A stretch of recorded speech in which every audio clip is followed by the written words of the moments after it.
I got called in earlier to go to the old place where I used to work. And it's funny because I had actually sat down here to do obviously some of my own work, and I get a text message, right? And it's like, yeah, fuck it, I'll say his name. Yeah. Don's doing something, and yeah, he might need your help. And the moment I saw that text, I was literally like, hey, I'll be over in 20 minutes, because this guy has taught me so much, and I really owe him a lot. He's a great guy. He's one of those boomers. I had talked about it in a previous video that you have like two camps of boomers, and he's one of those boomers where like you could either take him or leave it, and he's gonna stand up for doing the right thing or righteousness or whatever. My lips are a little dry, so I might stutter a few times here. But yeah, the text message goes, oh yeah, he needs some help. Why don't you ask him or whatever? Why don't you come over?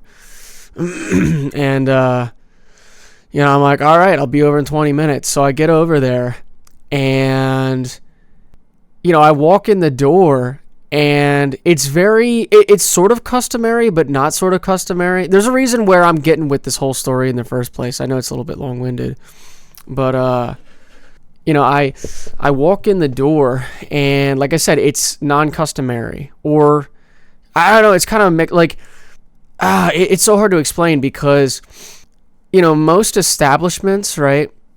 You walk in and there's somebody at the desk or whatever, and sure, that's this way, but it's like kind of a different mix. It feels a little bit informal, which is nice. I go around the corner and I start grabbing some candy out of the jar. Dude, I'm such a fucking fat ass when it comes to that. I start grabbing some candy out of the jar because I didn't even have breakfast this morning. And as I start walking out the door, I just start thinking about how, like, there are also sort of two camps in business, and how I prefer one way more than the other. And it's not even what you think. It's one type of business will be very formal. Like, you walk in, everything's clean. It's very, like, kind of fake, I guess. Like I said, you walk in and it almost feels like there's sort of a presence in the room to behave a certain way, right? Like, I noticed that with the therapy place where I walk in and on the fucking counter, it's like, there's going to be a fee and like all this other shit. And it's just like, like, fuck that, bro. And then I walk into the place where I used to work, and bro, it's a fucking free for all. And it's actually like kind of awesome because the people that work at my old job, like, they are all main characters, right? They're all main characters. So, and then, like I said, even in the first video I ever did, I walk into the therapy place and nobody's a main character, right? And I think that has to do with, like I said, the ability to just be free. Because the businesses obviously want to maintain like a kind of quality level, even about their own people, not even about their work. You walk into like a computer repair shop, and everything's so clean, and it's like, no, when's your next appointment? Like that kind of shit. It's like, nah, like I don't fuck with that. Meanwhile, the place that I work, I get there, like I said, it's not even a clusterfuck. It's just that, like, I'm just flying through the door, grabbing the bucket of candy, going out back. And dude, I'm riding on the back of a tractor and we're going like 30 miles an hour. You know what I'm saying? Like, it's just a fucking free for all. And we get to basically, I don't want to say do whatever we want, but like, boss man's like, hey, this needs to get done. Do it whenever you can. We're like, okay. And it's just something that you're never even going to do. Like, the next time you're going to do that is in another 2 years from now. And it's always something new. Like, we're digging a trench one day, and then the next day, we're cutting the grass. The next day we're doing electric. Next day we're doing Wi-Fi. You know what I'm saying? It's like, it's just fucking all over the place. It's a free-for-all. And meanwhile, that very formal business is just repetition. And not that there's a problem with repetition, but it's more so the formality of repetition, right? Because, like I said, I walk into therapy for my mom, and it's just, everything kind of feels like fake. You know what I'm saying? Like, sure, the people are nice. I never said they weren't nice, but it doesn't come off as being genuine. Whereas, like I said, my old job, man, you walk in and people are just busting each other's balls the whole time. And like everybody's funny. You know, everybody's being genuinely themselves. I can close my eyes and, you know, if somebody started asking me questions, not even by the sound of their voice, but what they were like saying and what they meant, I could be like, yep, that's Don. Or, yep, that's so-and-so. You know, like we all have like we're all separate people. Whereas when you walk into a formal business, you know, you're not getting any character traits about anybody. It's just kind of cut and dry. You either take it or you leave it, and everything kind of feels forced. I don't like that.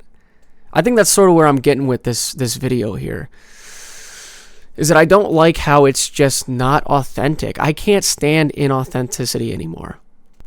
I can't. I've lived a life where I couldn't be authentically myself. So why would I want to revert back to that? Right? Like when I was going through high school, I wasn't really comfortable in my own skin. And I am now, but I'm also self-critical. I've said this before. But yeah, now I'm just comfortable in my own skin. Like I can recognize that, you know, I am me and this is what makes me special. And I know that sounded kind of corny or stupid just because, like I said, it's a business. So like maybe you probably shouldn't be showing off who you are, but it doesn't feel the same. Like, you know, I walk in and the person behind the counter at the place I used to work is chill as fuck. You know, and when we just start chatting about literally anything, like I said before, you know, I go into therapy and I try to chit chat about anything and everybody just kind of blows me off, right? Or they're not really taking in fully what I'm saying. But, you know, I go into the old place where I used to work, and granted they know me, but like if I was just some random person and I just started chit chatting, dude, they'll talk about fucking anything. They'll talk about anything. Dude, literally today we were talking about like dropping sodium in a lake and just having it explode. And then, dude, Don was like, I wonder if you could like get that to power something in a certain way. Like he was basically, you know, he was like brainstorming, right? It's fucking awesome. So yeah, I don't like the fake business thing. You know, I don't like going in somewhere and it's just, everything's so formal. It's like, ugh, I don't like that. I don't like that shit. I forgot to add this too. You know, those orderly businesses also pay more, right? So you almost have to sell part of your soul in order to get paid more, right? Because like I know the business that I used to work at, it pays basically minimum wage, right? Now, for where I live, minimum wage is basically unlivable now. But, you know, for what I consider minimum wage, I work however many hours, and I'm barely making $100. You know, and usually that's like 5 to 6 hours, right? I'm like just under $100. So, you know, but like an orderly business, they're paying, you know, a shit ton of money. So I would rather work at the informal business, even though I'm not making as much money.